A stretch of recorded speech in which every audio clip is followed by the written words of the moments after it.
Assalamualaikum. Untuk kita update takvim baru 2026 setelah kita tukar tarikh tadi 30 Disember 2025. Macam biasa kita masuk nama surau ataupun masjid dekat atas. Untuk kita masuk menu, dekat sini kita guna password kita sebelum ini. Contoh sebelum ini password adalah ABC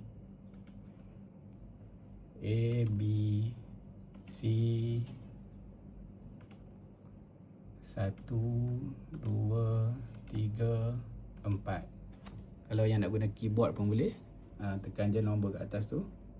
Okey, bila dah tekan masuk ABC 1, 2, 3, 4 huruf kecil semua, kita tekan enter. Okey, dia akan keluar menu macam ni. Naik ke atas, kita pilih about.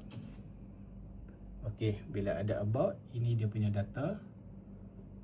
Klik butang update yang warna biru ini. Okey, tunggu sebentar sehingga dia keluar file untuk kita download. Okey, bila dia dah keluar file untuk kita download, yang belah sini Prayer TV 15.50, klik yang ini. Tunggu lagi, dia keluar yang biru, download. Klik download.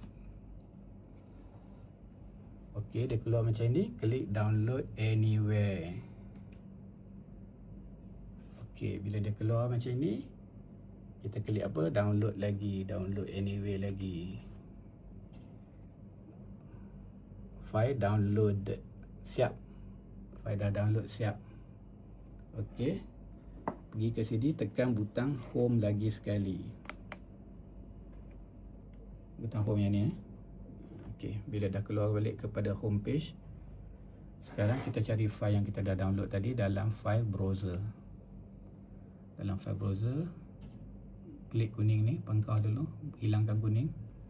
Masuk local disk, cari folder download yang inilah. Folder download, yang ni yang kita download tadi, Prayer 15.50 ni. Kita klik dia. Bila klik dia keluar macam ni, kita klik install. Install yang ni. Klik install, dia tengah install. Tunggu sampai habis installing. Okey, bila dah siap, dia tanda right. Dekat sini kita klik open. Okey, dah boleh open tapi tarikh belum tepat. Sekarang apa yang kita buat, tekan lagi button home sekali untuk keluar balik ke home page. Masuk balik setting untuk kita set balik date automatic kita ni kepada use network balik lah, automatic lah. Okey, nampak sekarang dia dah jadi tarikh yang betul, Rabu. Jam yang betul, cuma gambar sahaja kosong.